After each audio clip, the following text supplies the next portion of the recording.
KGW News Channel 8, where the news comes first. Elle will walk you through the features. With Fios, finding movies is a snap. You can check traffic, weather, and more on screen. Even stream music and photos from your computer to your TV. So get Fios TV, internet, and phone, and get $150 back. Don't wait. Call 1-877-729-FIOS. This is Fios. This is big. This is K2 on your side. Good morning and welcome to This Week. Justice Souter retires. I find the workload of what I do sufficiently great that I undergo a sort of annual intellectual lobotomy. I will seek someone who understands that justice isn't about some abstract legal theory. As President Obama prepares to make his mark on the Supreme Court, our headliners are the senators who must ratify his choice. The chairman of the Judiciary Committee, Patrick Leahy, and its longest-serving Republican, Orrin Hatch. Then swine flu continues to spread. Has the worst passed or is it still to come? We'll ask the federal team in charge. And Senator Specter switches sides. I've decided to be a candidate in the Democratic primary. What will it mean for Obama's agenda and the GOP's future? That and the rest of the week's politics on our roundtables with George Will, Gwen Ifill of PBS, Jerry Seib of the Wall Street Journal, and Paul Krugman of the New York Times. And, as always, the Sunday Funnies. See all those people on the news walking around wearing those surgical masks, huh? Suddenly Michael Jackson not so crazy, huh? Yeah! From the heart of the nation's capital, This Week, with ABC News Chief Washington Correspondent George Stephanopoulos, live from the Newseum on Pennsylvania Avenue. By Friday, David Souter's wish to quit the Supreme Court had become Washington's worst-kept secret. But President Obama stage managed a bit of a surprise that afternoon when he crashed the daily briefing. There's a job to do, you got to do it yourself. After thanking Justice Souter for his service, the president described his ideal justice, a person of intelligence, excellence, integrity, and empathy. I will seek someone who understands that justice isn't about some abstract legal theory or footnote in a casebook. It is also about how our laws affect the daily realities of people's lives, whether they can make a living and care for their families, whether they feel safe in their homes and welcome in their own nation. Which brings us to our headliners, Senator Patrick Leahy, the chairman of the Senate Judiciary Committee, and its former chairman, Republican Orrin Hatch. Gentlemen, welcome to you both. And Senator Hatch, let me begin with you. What did you make of those criteria the president laid out? Well, it's a matter of great concern. If he's saying that he wants to pick people who will take sides, he's also said that a judge has to be a person of empathy. What does that mean? Usually that's a code word for an activist judge. But he also said that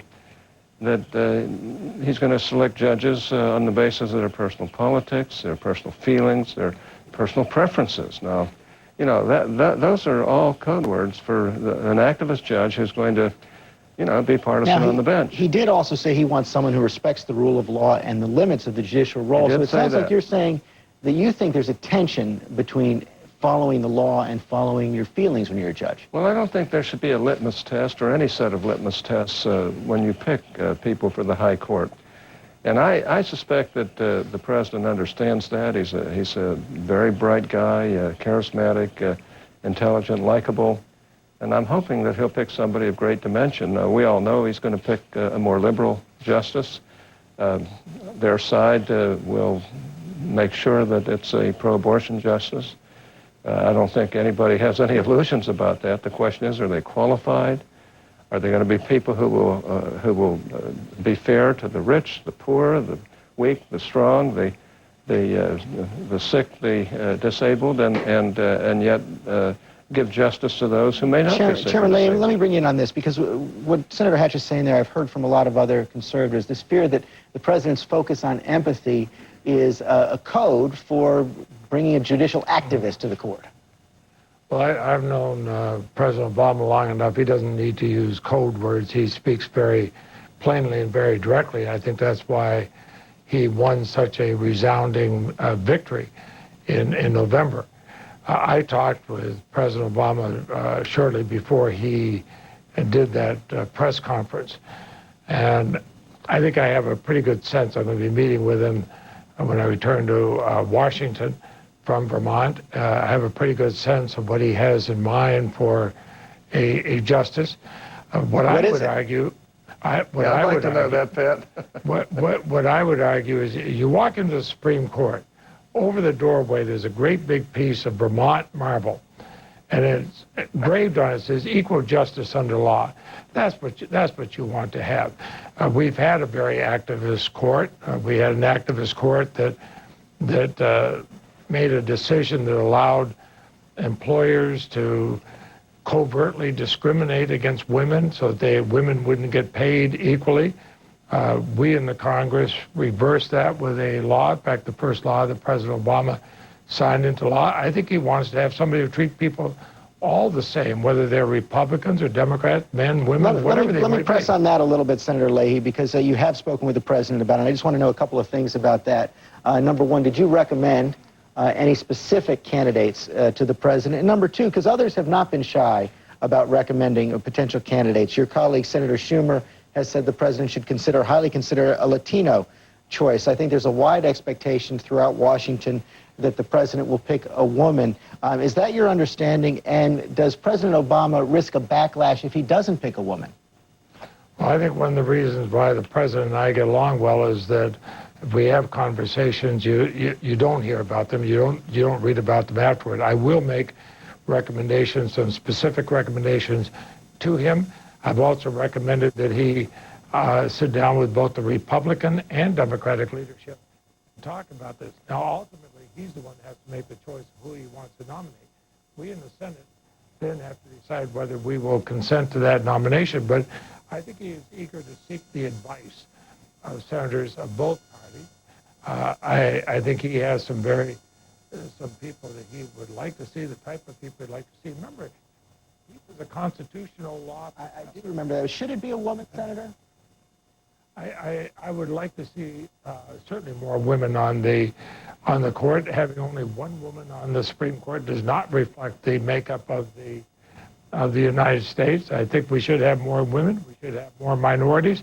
I would like to see more people from outside the judicial monastery. Somebody who's had some real life experience, not just as a judge, but insulated life. Let me bring Senator Hatch back in on this, because there are a lot of names are being bandied about right now. Three of the most prominent names being mentioned are two appeals court judges, Sonia Sotomayor, she serves out of New York, also Judge Diane Wood, serving out of Chicago, another member of the appeals court, and the new Solicitor General, Elena Kagan. And some conservatives have already taken off on these choices. Let me show one. Wendy Long from the Judicial Confirmation Network says, Obama could make it even more of a far-left judicial activist court for a long time to come if he appoints radicals like Diane Wood, Sonia Sotomayor, and Elena Kagan. A new justice in this mold would just entrench a bad majority for a long time. Do you share that view? Well, I share the view that he should not appoint radicals to the court, and I share the view that he should appoint somebody who basically will obey the law and not put their own policy preferences into law. And that's what bothers me about some of the comments that the president has made. He's bright enough to know that those comments basically indicate that politics, preferences, personal preferences, and feelings might take the place of being impartial and deciding cases based upon the law, not upon politics. All three of those women were confirmed to their current positions with the support of many Republicans, including you. Are they radicals? I don't think they're radicals, but there's no question that they are on the far left of the spectrum. And to be honest with you, I don't expect the president to pick somebody in the center or on the far right. But it would be a slam dunk if he picked somebody who was center left like Souter. Souter became very liberal, but he also stood for a lot of principles. You famously suggested to President Clinton that he should pick Justices Breyer and Ginsburg. You wrote about that in your book. Right. Do you have any recommendations for President Obama? No, I'm not going to make any recommendations unless he calls me. If he calls me, I'll be happy to sit down with him. And we get along well. I've been down to the White House a number of times. I have a great admiration for him and his abilities. I hope that he'll pick somebody who will, like I say, not put their own personal predilections into law, but follow the law and do what really is right. Senator Leahy, let me bring you back in on this. You heard what Senator Hatch said there. Meanwhile, on the left of your party, you're hearing a lot of liberals say the president shouldn't pay any attention to the Republican Party on this pick. He should pick a full-throated liberal, someone who's really going to move the court. One example comes from Nan Aaron, of the president of the Alliance for Justice. She says even before Senator Arlen Specter announced he was changing parties and Al Franken's Minnesota victory was clear, Republicans in Congress were losing strength as fewer voters identified with their agenda. They should not be allowed to stand in the way of a nominee who will uphold the Constitution. Do you think the president should follow that course? Probably will have 60 votes soon. Pick someone who can get there on Democratic votes alone. It takes 51 votes to confirm somebody, and I would assume that we never filibuster justice of the Supreme Court. We don't do it you for Republican filibustered Justice Alito, didn't you? No, we don't filibuster for either side, and so there's going to be a vote up or down. I fully expect that. I think the last time there was any kind of a successful filibuster was Abe Portas, and that was a Democratic. Well, that was successful, but the Democrats did try to filibuster Justice Alito, if I remember correctly, sir. That's right. There was a cursory vote that everybody knew would not succeed on a motion to proceed. I mean, now we're getting down into the weeds. The fact is, Justice Alito, I did not vote for him. Senator Hatch did. He got both Democratic and Republican votes, just as Chief Justice Roberts, whom I did vote for, got both Democratic and Republican votes. The fact of the matter is we will have an up or down vote in whoever it's going to be, and I would hope the president would go with his instincts. Look what he's done with his cabinet. He's had pretty darn good cabinet choices, and I think he's going to make a very good choice here. When you will hear a lot on the far right or the far left who will say who he should or shouldn't go with, remember, a lot of the left-wing groups picketed the Senate building that I'm in against me because I was going to vote for David Souter. They said it'd be terrible, the end of the world if we confirmed David Souter. Now those same groups think David Souter was a great justice. The fact of the matter is that the president will make a good choice, just as he has with his cabinet. He wants this in place and then we have to vote for it. He wants this in place by the first Monday in October, as you know, and that would mean that getting this done, the White House hopes, by the August recess. Is that possible? Well, we certainly will have somebody in place. It'd be irresponsible if we didn't have somebody in place by the beginning of the October session.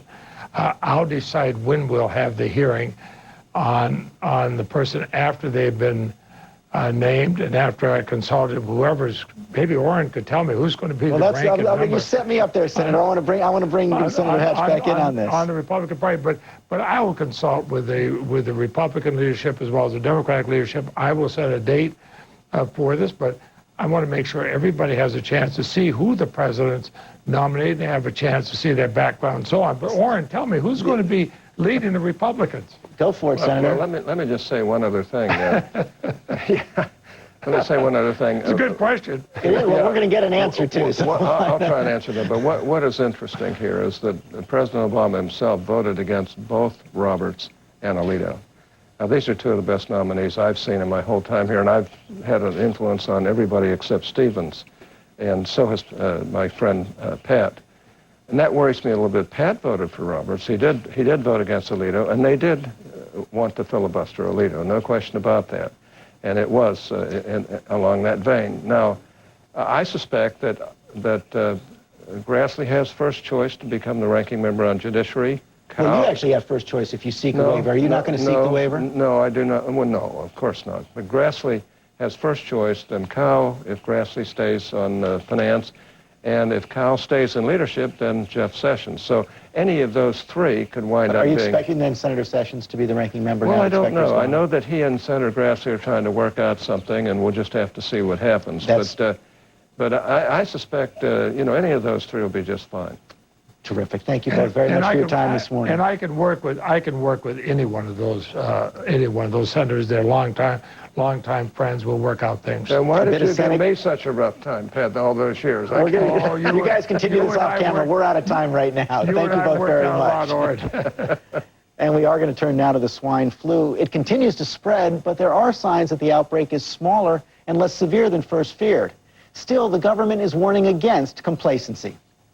in the media, we've been hearing a little bit about we're out of the woods. It looks like this is ending. And I want to say that while reports from Mexico are appear to be encouraging and some are cautiously optimistic, we can't afford to let down our vigilance.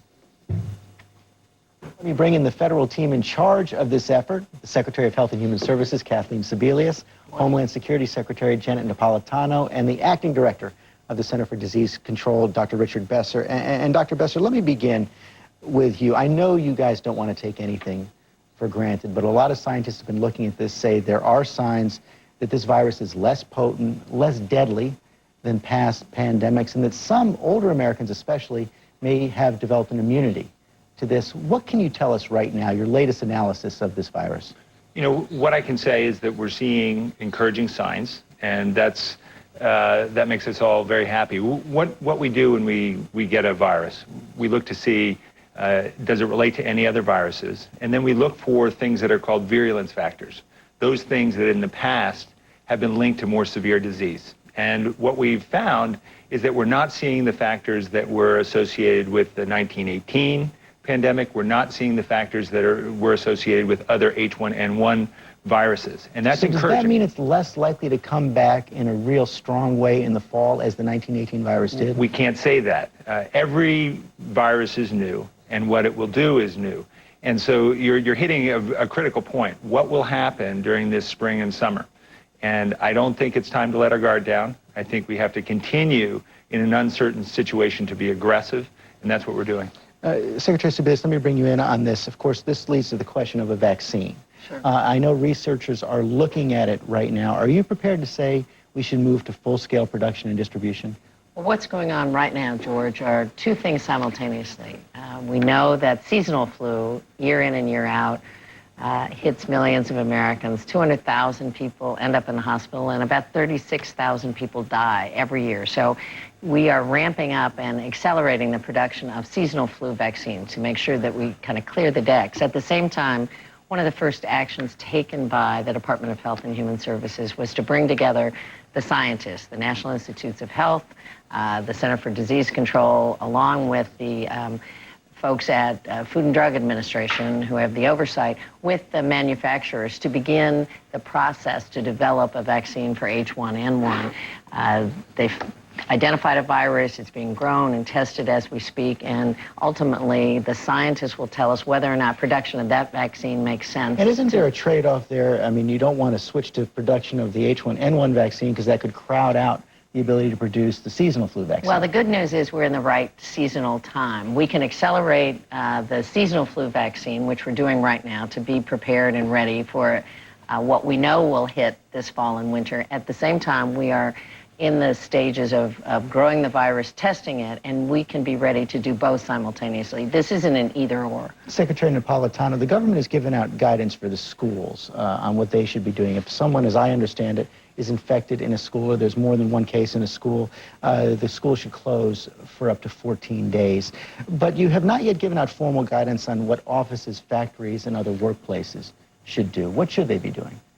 Well, again, I think using common sense. Obviously, schools you give guidance on because that's really a primary place where disease gets passed one to the next. But we don't want to shut down the production capacity of the country for flu when that's not necessary. What we have been telling the private sector, and we've been having regular conference calls, whatever, through the private sector, is dust off your plans for how you deal with seasonal flu. What do you do when your absenteeism rate goes up? What do you do for telecommuting, for example? What do you do to make sure that if you have to restrict some production, you move it to some places, or concentrated in some places as opposed to others?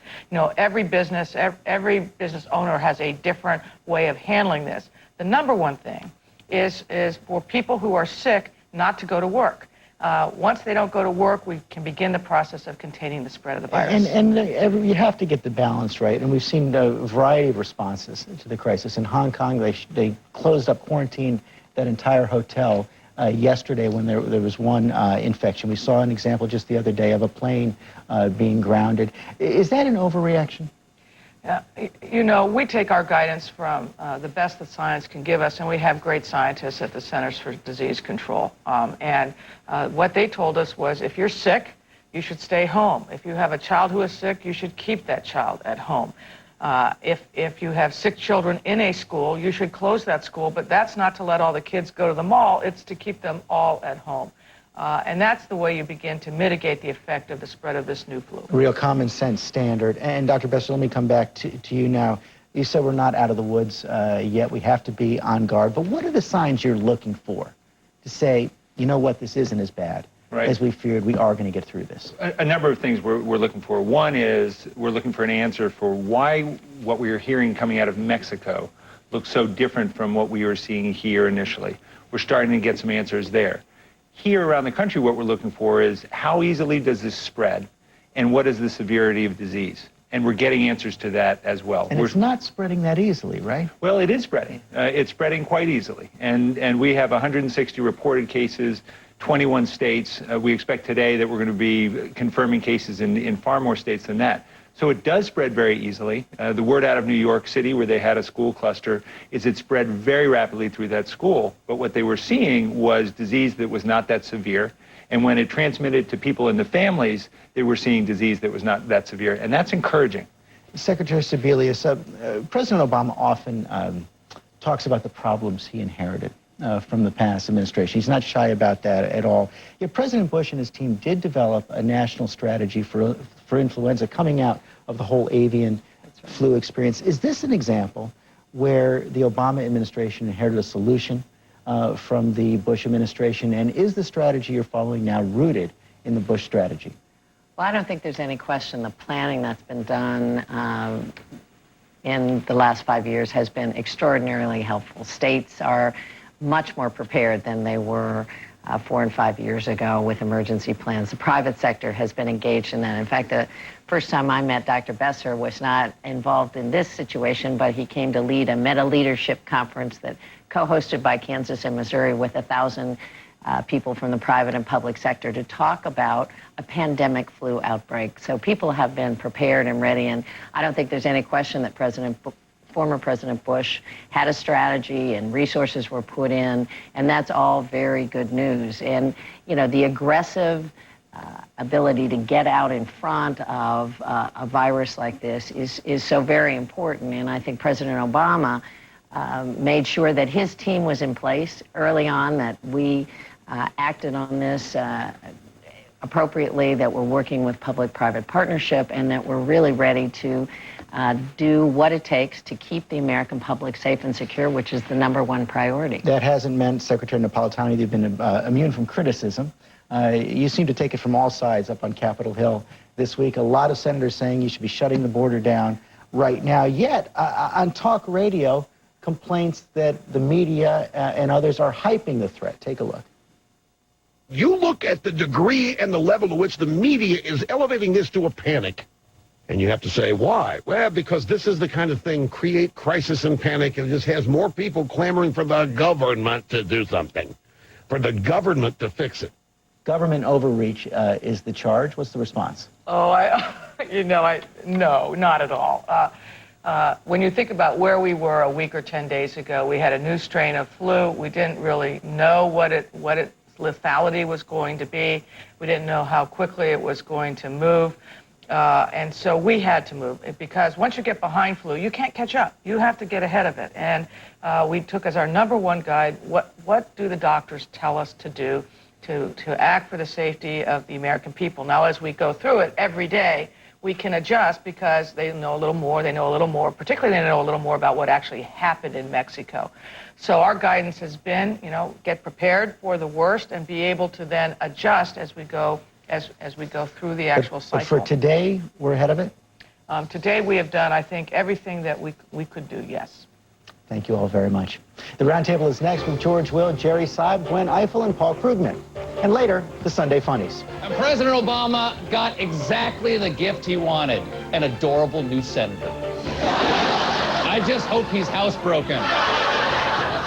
This Week with George Stephanopoulos, brought to you by Microsoft. So do you guys guys actually walk the walk when it comes to communications technology? Absolutely. I think you can save both a lot of money but a lot of people's time if you choose the right technology for the right place. And we think we save tens of millions of pounds a year. Wow, that's a big number. It's a very big number. So if you can do something that's good for the company and good for your shareholders at the same time, then it's pretty much a no-brainer.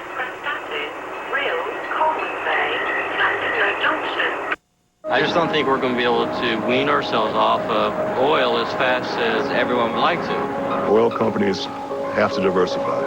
They can't just see themselves as oil companies. They need to see themselves as energy companies. If they're going to be energy suppliers, maybe they have to supply different kinds of energy.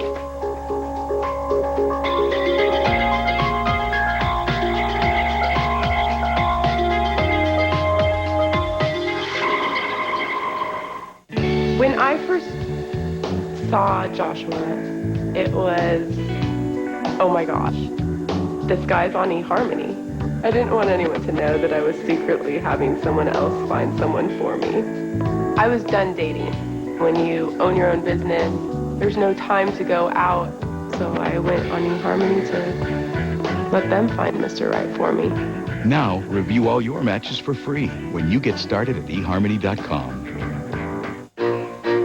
At Verizon Wireless, we understand that training and teamwork are what move our people forward. Like the training that lets me help customers with new wireless innovations. And to help us reach our goals, nothing succeeds like the power of teamwork. Training and teamwork to make jobs into careers. At Verizon Wireless, we're learning and working together, so we work better for our customers. Retailers don't want you to see the information about to be disclosed. Hi, I'm Tony Galata. This is my wife, Carrie Galata. This is our house, my wife's dream house. And we furnish most everything in this house with products from Direct Buy. We purchased the breakfast table and chairs. We looked at that table in some other places. They ran around $3,500, and we picked it up for around $1,500.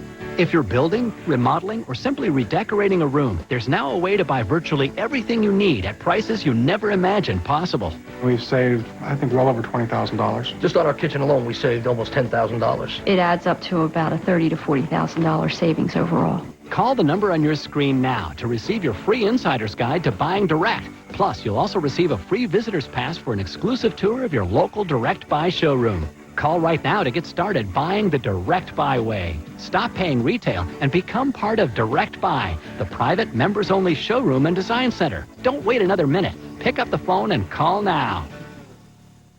There are rocks that can amaze you, and rocks that can inspire your imagination.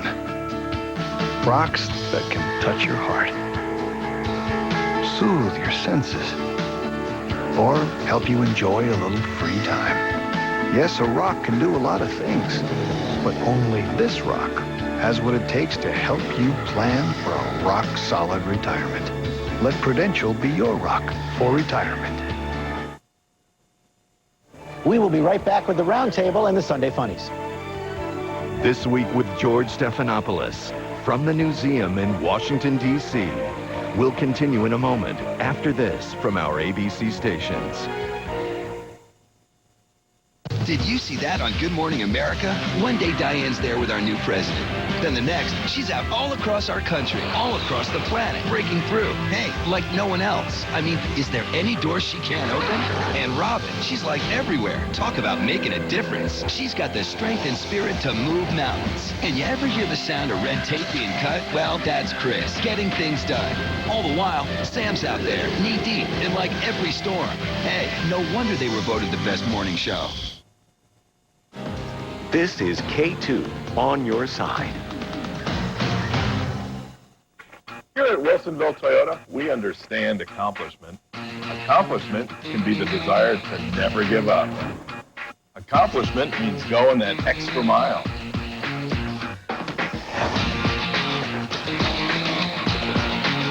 Accomplishment can also mean understanding your obstacles.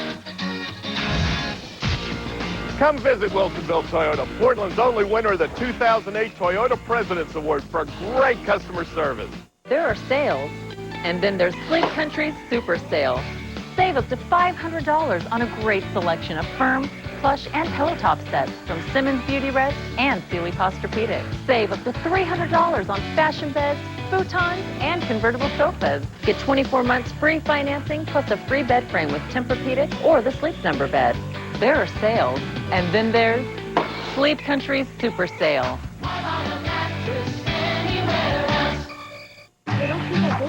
Mrs. Erickson is very proud to be an Oregon school teacher. You guys ready? Yeah! Her class learns that Oregon has strong laws protecting our forests, water, animals, and fish. And that Oregon law made sure our forests are replanted after harvesting. And the kids, they're planting for their kids. And man, do they dig it. Holding the powerful accountable. K2 News is on your side. Philosophy and principle and all those wonderful sounding words. It is cold, crass political calculation. Michael Steele saying good riddance to Arlen Specter, Republican senator, became a Democrat this week, bringing the Democrats one step closer to 60 in the Senate. Lots of different implications to that switch. We're going to talk about it on the roundtable today. Let me bring in George Will, Jerry Seib of the Wall Street Journal, Paul Krugman of the New York Times and Princeton, and Gwen Ifill of PBS. And I want to get to the Republican Party later, George, but let's begin with the implications of this for the Supreme Court. Of course, Arlen Specter was the ranking Republican on the Judiciary Committee. He's out right now. And as this goes forward, we're going to learn a lot about President Obama, his party, and the Republican Party. We are. This will not change the balance on the court because this is a liberal will be replaced by presumably a liberal. You may be admiring my necktie. I love your tie, That George. is the silhouette. Before you tell me what it's about. That's the silhouette of James Madison. This is the tie of the Federalist Society. And when I wear it on television, sleeper cells all over the country go to war. But there'll be no war over this. He has a majority. He's no fool. Whoever he nominates will be confirmed. And then he may be disappointed because Justice Souter disappointed George Herbert Walker Bush, Justice Felix Frankfurter disappointed Franklin Roosevelt. These people take on lives of their own when they get on the Supreme George, you Court. say there'll be no war, so let me bring in Gwen Ifill right here. I think George is probably right on that. Everything we know about President Obama shows a temperate nature, yet he is getting a lot of pressure already from liberals who say, you know what, you'll have 60 votes this summer. Go pick someone, even if it means getting 30 Republican no votes. Because that's the way it works in Washington. There's always a war, even if the outcome is predetermined about something like this. By the way, Justices Alito and Justice Roberts did not disappoint President George W. Bush. So there's a lot to be said for, and probably a longer track record of Supreme Court nominees who do what is expected of them, and that's why. Breyer and Ginsburg got overwhelming votes, Exactly. but they turned out to be pretty steadfast liberals over there. Well, and I don't think anybody was confused that they were going to be pretty steadfast liberals. That was at a time when people thought it was the thing to do, that unless this person, this nominee, really was horrible and in some way was not worthy of the seat, you gave the president his choice. That clearly is not what happens anymore. And what really has to happen for anybody that the president nominates not to be confirmed is, especially with 60 votes now, it looks like maybe perhaps in the Senate, it would take a lot more. A personal problem. A personal problem, something, and there are people on the court who had personal problems who still managed to get confirmed. So it would take a lot, but I think there's still going to be a fight because there's always a fight. Are you one of the liberals who wants a big fight? I'm not sure I would make the fight over this, but there are people certainly who do. I mean, Obama is having some problems with people, progressives, who expected him to be more dramatically different than he is. Who, in some sense, people are disappointed over Tim Geithner are going to be demanding a more liberal justice appointment because Obama has not.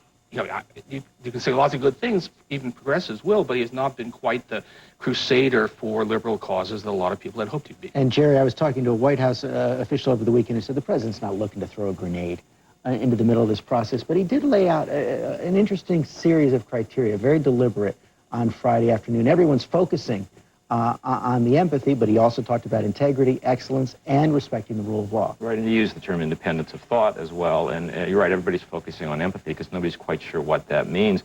It may be a code word for liberal activists, which I think Senator Hatch told you just a few minutes ago. It may mean, other people think, a sign that he wants somebody who's not out of the judicial system now, somebody with more real-world experience, a governor perhaps, or somebody who's got sort of a nitty-gritty feel for what's happening in America today, not a judicial feel for it. What is a liberal activist these days? Because until January 20th at noon, liberals wanted someone who would rein in presidential power. I'm not sure that's what this president wants anymore. So liberals can be situational constitutionalists too.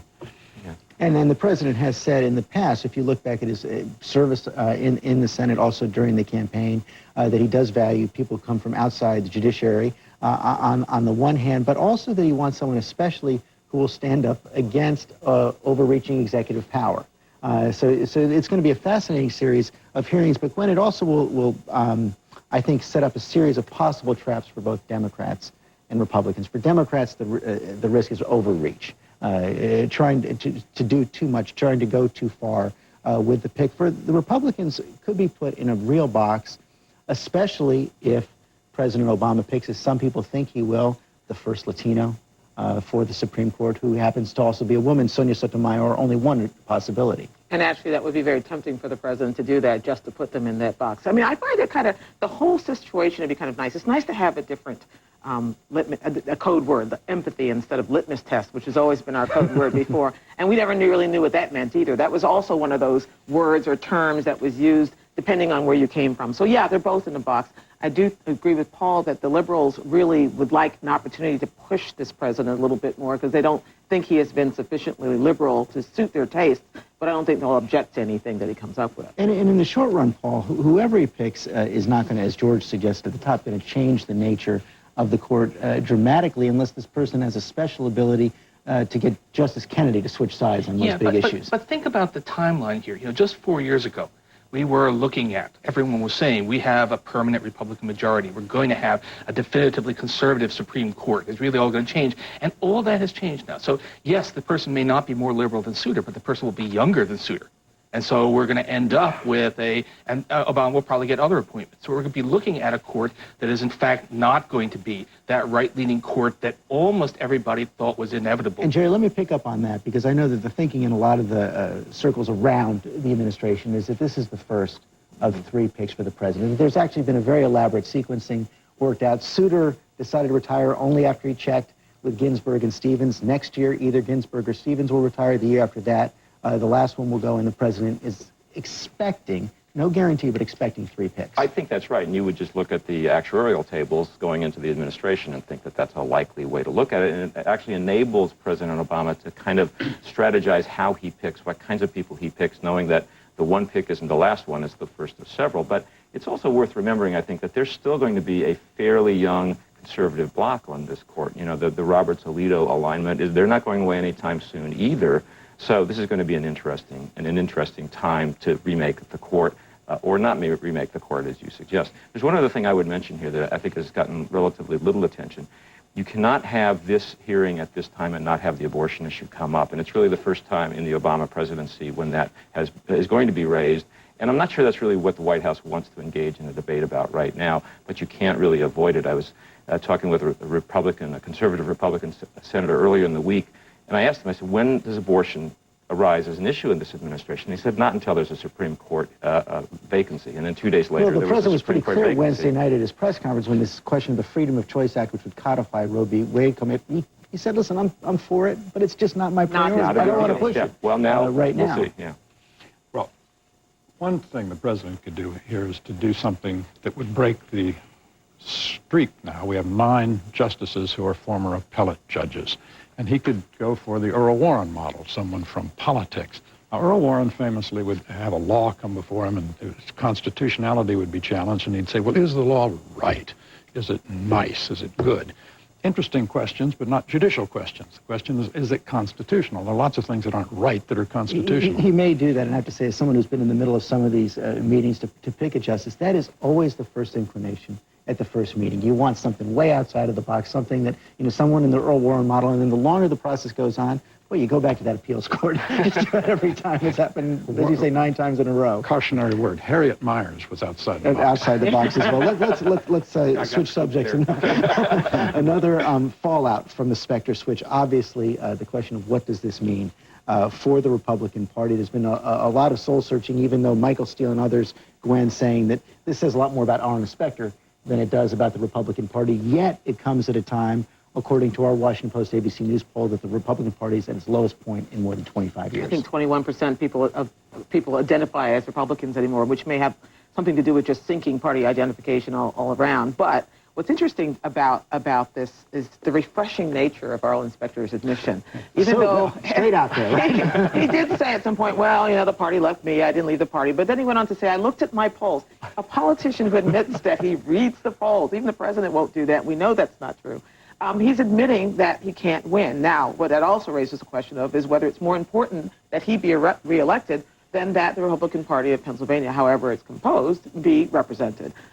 It's been a very interesting thing because I think the real thing you can tell about how concerned Republicans are people like Kay Bailey Hutchinson, who's not a raving liberal, Senator from Texas, who says that she's worried about it. People like Lindsey Graham, from the senator from South Carolina, who is not a raving liberal, who says he is worried about it. He is worried about the direction of the party and what this says about it. And you've got a whole bunch of top Republicans, including Mitt Romney, Jeb Bush, Eric Cantor of Virginia, coming together, Haley Barbour of Mississippi, coming together in a new group yesterday to talk about outreach for the Republican Party, rebranding the Republican Party. Here was Jeb Bush in Northern Virginia.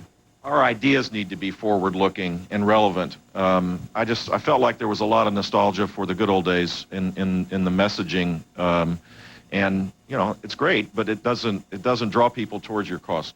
The party clearly seems to be concerned at the top levels, George, of being branded as the party of no in the wake of President Obama's election, but also having a hard time. It feels like when you talk about rebranding and outreach, you're avoiding the core question. Is this a problem that Republican ideas are out of favor, or is it just a communications problem? Well, the scale of the problem can be measured this way. It is estimated that there are 10 states with only 93 electoral votes in which the Republican Party is sort of durably strong. Now, that's a regional party is what they're becoming. I happen to believe that no is a pretty good word in politics. The most beautiful 5 words in the English language are the first 5 words of the First Amendment. Congress shall make no law, period. But beyond that, in fact, Mr. Obama, by the clarity of his program and the energy of his program, is going to help the Republicans redefine themselves. They are going to be in opposition to this. They're going to be, again, a party of more limited government. And if Mr. Obama's program works, he wins. If not, the Republican revival is assured.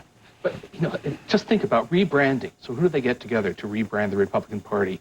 The brother of a much disliked ex-president whose popularity is falling since he's left office, the guy who didn't get the Republican nomination. It's not they don't have any very new faces to do this rebranding, and they are becoming a party that is shrinking in on itself. It's this kind of death spiral in which the moderates got driven out of the party, lost, and what's left is a more conservative party, which is getting further and further away from the mainstream. If Obama fails big time, maybe that works, but if not, they really have marginalized But the last time, Paul, they talked about the Republicans in a death spiral was after the '64 election when Goldwater carried 6 states. 4 years later, the Republicans began the string of winning 7 out of 10 elections. So these death spirals can be reversed in a hurry. That's true, but I mean, if you look at the example of the Democrats in the 1980s, during the age of Reagan, they had to go through a similar experience to this, Jerry Seidman. That's where you saw the Democratic Leadership Council coming up with reform ideas. But it wasn't until, and this picks up on Paul's point, it wasn't until there was a candidate, Bill Clinton, to carry those reform ideas forward that you actually saw the success. Right, and there's no obvious candidate for that spot in the Republican Party right now, but there wouldn't be at this stage of the cycle. I think what's interesting about this particular fork in the road is that it's produced this debate among Republicans about whether the path back to health comes from having a more ideologically coherent conservative voice that implies a narrower base, or to spread out the party and have a bigger tent. Which is the best way back to power? Is it having clarity of ideas or a broader outreach? And I don't think that issue is resolved, and I think until it is, you're not going to know what the Republican Party that we're talking about really is going to be in the next 2 or 3 years. And what that comes back to, Gwen, are the social issues. The Republicans can unify around a lot of economic issues, around the principle of liberty, but when you bring to the social issues to the table, gay marriage, abortion, the environment to some extent, that's where a lot of the younger Republicans are saying we have to have more moderation here. Well, and that's where the danger of those 5 words that George was talking about comes, because there's not a period after Congress shall make no law. It continues.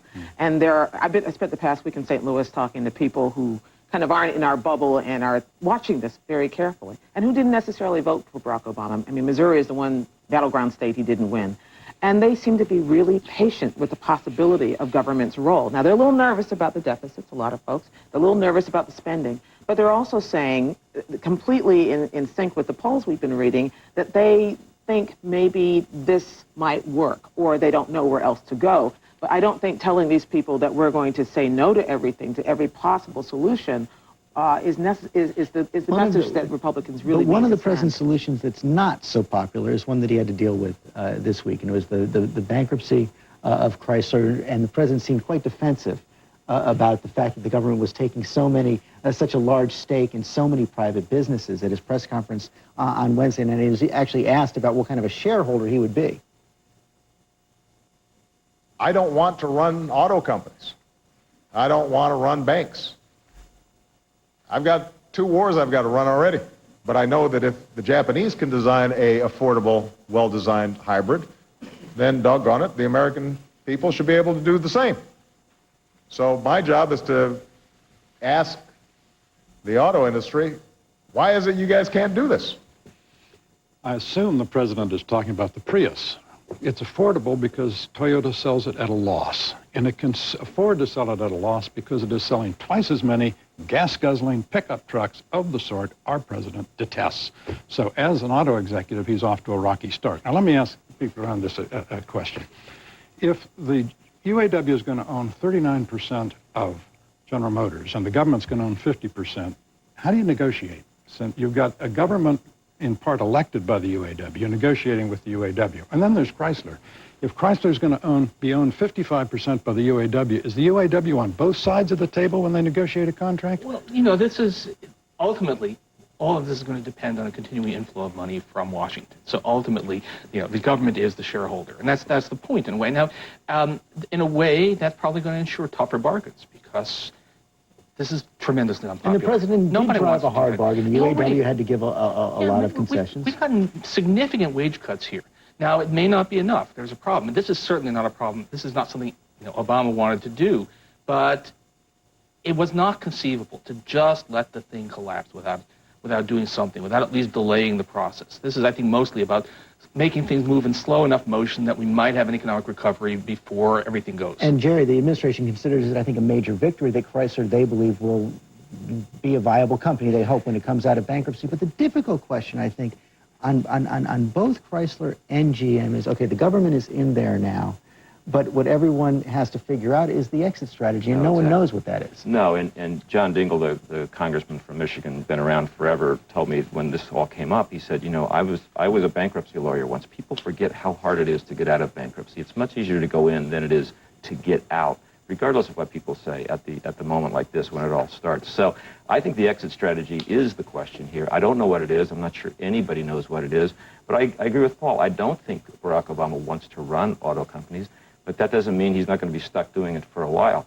And I don't think he wants to tell the auto companies how to run their business per se, but it's pretty clear he does want to use his influence to convince them they ought to be making a different kind of car. And in fact, he probably only got a deal, Gwen, because he was willing to put bankruptcy on the table in a real way. And I was struck by how much leeway Michigan politicians who supported him were giving him on this. Well, and also I was struck by his decision to really lash out against hedge funds, which is standing in front of a microphone with all of your economic team behind you. That's not a hard thing to do, I suppose. No one knows what hedge funds are, and it sounds like an evil thing, so let's say it's a bad thing. But it's about 4 times. I'm not on their side. Well, because they weren't on his side, he had no choice but to put bankruptcy on the table. It's not like the president has had a wide array of choices here in trying to stop this.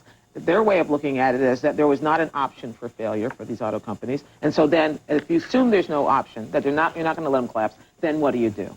It seems to me the bankruptcy that we've sort of tried to pre-package in the administration before it goes to court is in the subjunctive mood. It will not be final until a judge speaks.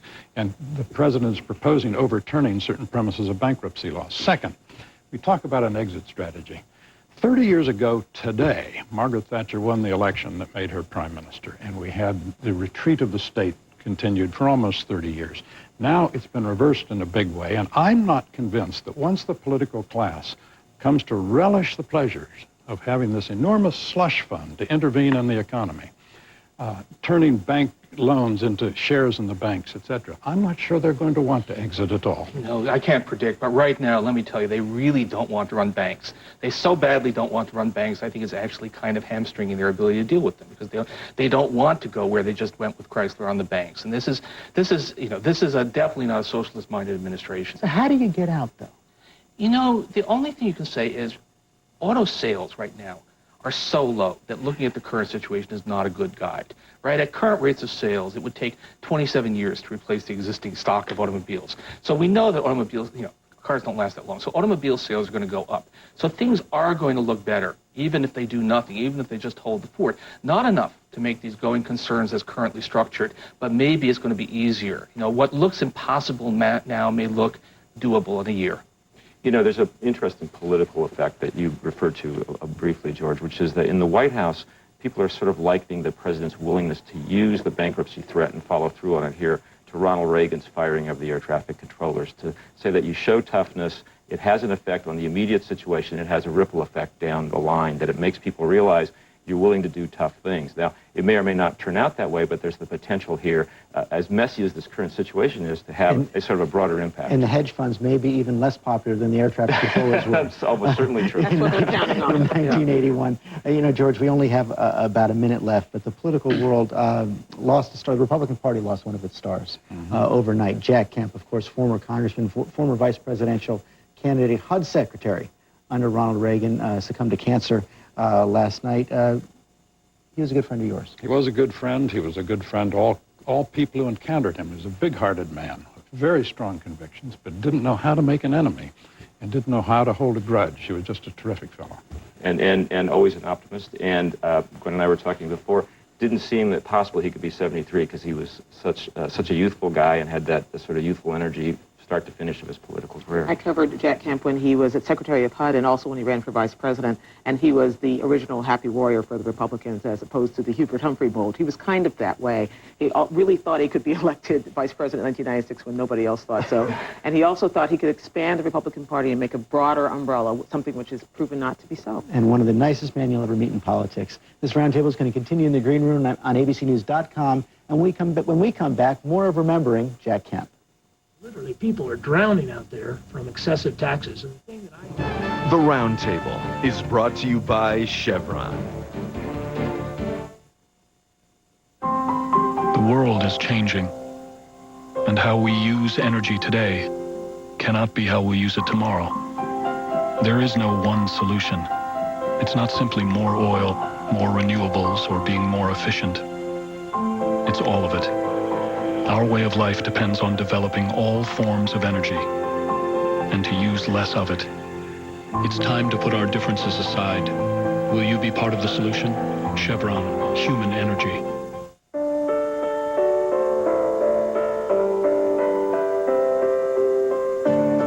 This is America. And no matter how, no matter where, no matter what, we keep moving forward.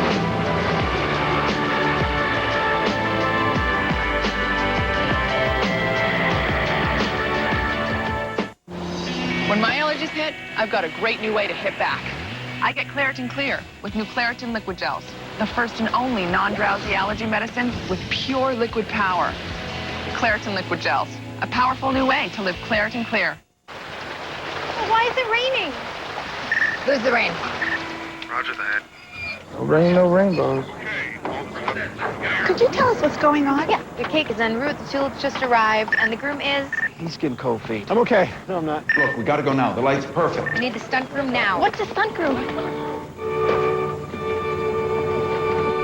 Jackpot. Get work done now. Nextel Direct Connect with GPS tracking. Only on the Now Network. Men go to work, make money, support the family. But when the pink slip comes, with layoffs hitting men harder than women, the traditional male-female roles are getting a forced makeover. So who's the breadwinner these days? The new gender rules. Monday on World News with Charles Gibson.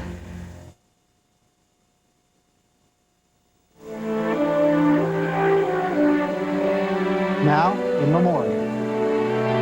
I was fulfilled quite easily in terms of going from football competition to political competition.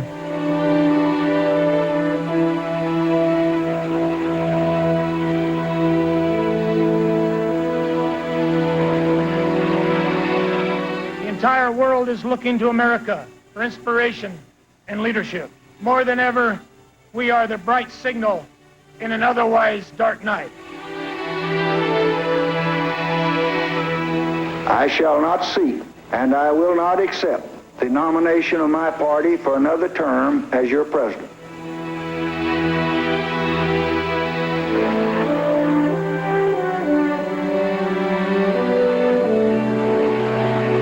This week, the Pentagon released the names of 5 service members killed in Iraq.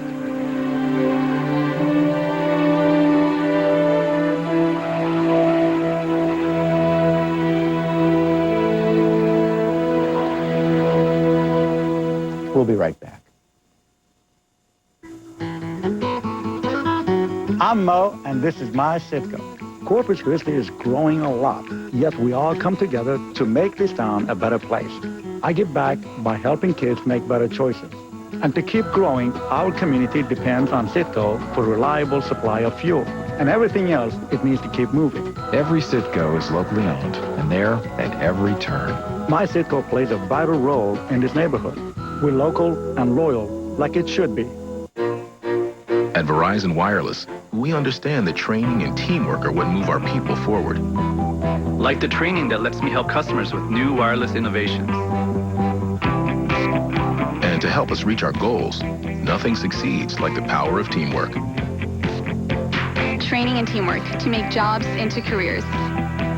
At Verizon Wireless, we're learning and working together, so we work better for our customers. What has made Grant Thornton one of the largest accounting organizations in the world, with resources in more than 100 countries worldwide? Is it their expertise and partner involvement, global capabilities, and extraordinary audit, tax, and advisory services? Or is it their passion for how they serve their clients? Grant Thornton. Find out what it's like to work with people who love what they do. All new. ABC Tonight. As a soldier, he nearly sacrificed his life, but he still fights the battle for other disabled veterans. He's changed laws. He deserves a place that reflects that. With the Honorable Colin Powell, a tribute to a military hero. I can't wait to show you what's behind this bus. It really is going to give you back your independence and your pride. ABC's Extreme Makeover Home Edition, all new tonight, 8/7 Central on ABC. There's nothing like all new episodes of your favorite shows. Tonight, the housewives are hooking up. Every night for 30 days. You make it quick. Making up. Marry me. And breaking up. I'm doing whatever needs to be done. An all-new Desperate Housewives. And it's a couple's showdown. Did you? Did I what? Sleep with him? And a husband's throwdown. I will do everything to protect my marriage, and I'm a very powerful man. And all-new Brothers and Sisters. It's all new tonight, starting at 9/8 Central on ABC. It turns out that the Sunday Funnies tuned into my interview with the Iranian president. Ahmadinejad, he complained that President Obama hasn't been returning his messages. No offense, Mahmoud, maybe he's just not that into you, you know what I mean? Republican Senator Arlen Specter has contracted donkey flu. Folks, this disease is now officially out of control. Back in 2004, we thought we had it contained to the coasts and the cities, but then it mutated and tore through the country. Biden has been speaking out so much lately. Today, President Obama took some action. You see them together? Take a look. You see, look, he's got duct tape. Look, you see it. We're the first president ever who can use Facebook, but his staff does not know how to use Photoshop. Here's how it works, by the way.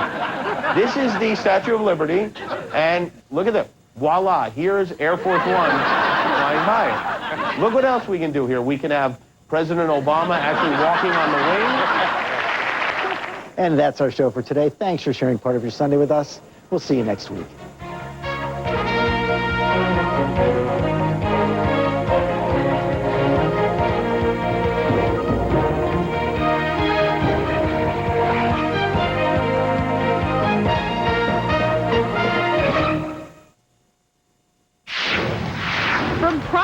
K2 confirmed the next stage in the swine flu locally. New information about the person killed in our area's brief but powerful storm.